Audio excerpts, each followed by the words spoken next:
Hai guys, kembali lagi di channel saya. Terima kasih sudah mau menonton. Kepada teman-teman, tolong di subscribe dan klik tombol lonceng yang seperti di bawah ini sehingga teman-teman dapat mengetahui uploadan video-video baru saya. So, dalam masa quarantine saya masih melakukan upload video di mana teknik itu masih di daerah ruang lingkup saya. Salah satunya sebagai mencegah penyebaran COVID-19 juga sih. Sebenarnya video ini untuk menyelesaikan mata kuliah sih. Mata kuliah yaitu bioteknologi aquaculture, di mana dosen pengampun saya yaitu Pak Hengki Irawan SPI MP MSc. So semoga video ini bermanfaat bagi teman-teman. Menjelaskan kembali sedikit. Salah satu tujuan bioteknologi yaitu menghasilkan bibit yang unggul dan memperbaiki galur keturunannya.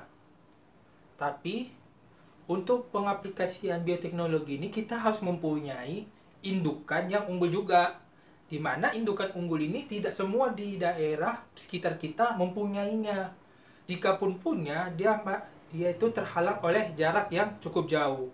Terutama untuk Kepulauan Riau ini, di mana Kepulauan Riau ini hampir pulau-pulaunya itu dibatasi oleh laut, sehingga untuk transportasi pengirimannya itu pun lumayan susah. Kalau tidak menggunakan pesawat ya menggunakan kapal guys. Pun jika kita mengetahui di mana titik letak induk unggul, bukan berarti pemiliknya pun mau mengirim.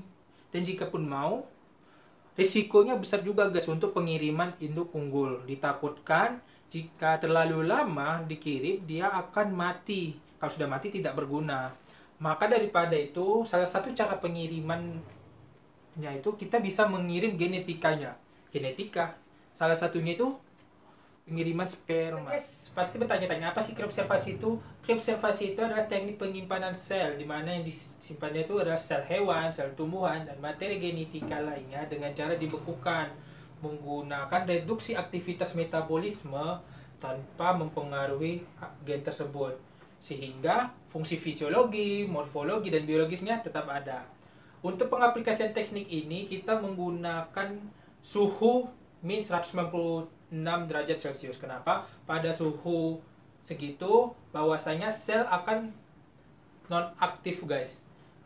Kita ambil kesimpulan contohnya itu seperti film Avenger. Avenger yaitu film Captain America, di mana Captain America yang jatuh di Antartika. Terus bagaimana sih mendapatkan min 196 derajat Celcius? Kita menggunakan nitrogen. Baiklah, karena saya capek menjelaskan berdiri, saya menjelaskan dulu saja ya. Untuk tahapan pelaksanaan teknik ini, kita mempunyai 7 tahapan, di mana teman-teman bisa lihat di atas. Pertama itu kita tidak termasuk 7 tahapan ya, tidak terhitung, yaitu kita harus mempunyai sperma dulu. Tahapan pertama itu kita berikan extender.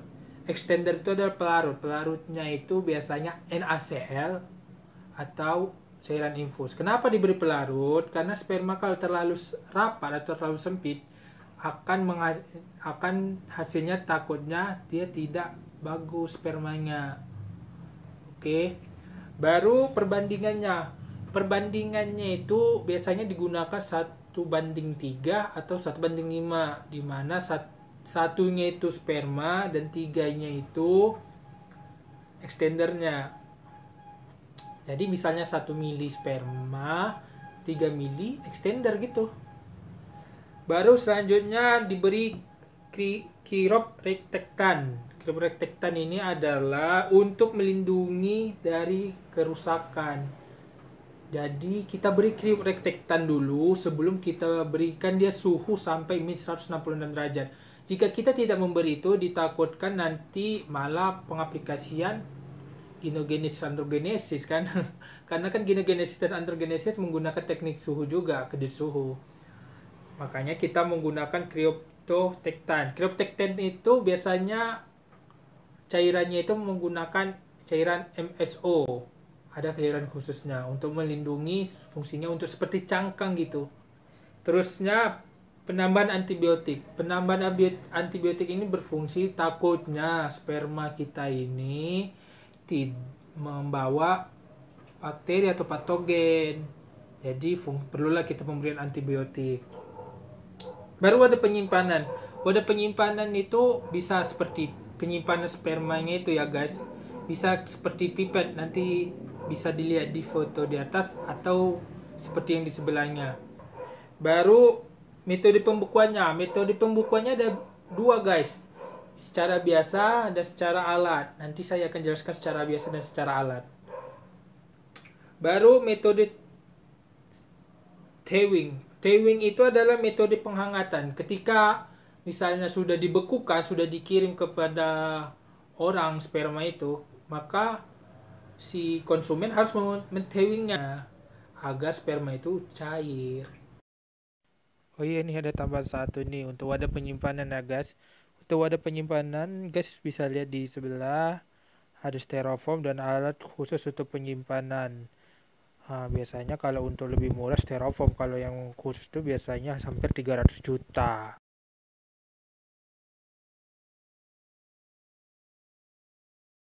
Ini dia secara pembekuan menggunakan alat.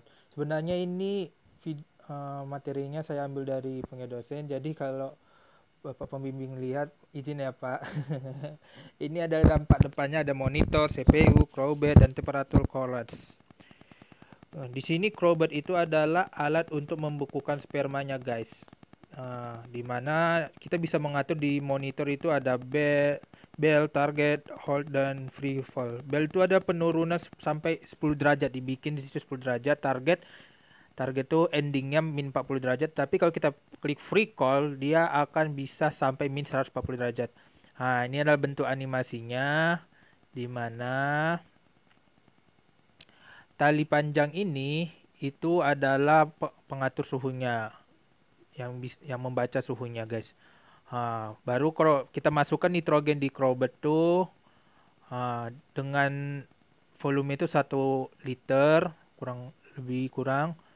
Baru kan ada di tengah ini, di tengah di crowbar tuh ada cryo chamber. Cryo chamber itu fungsinya untuk meletakkan atau nanti untuk pembekuan si spermanya.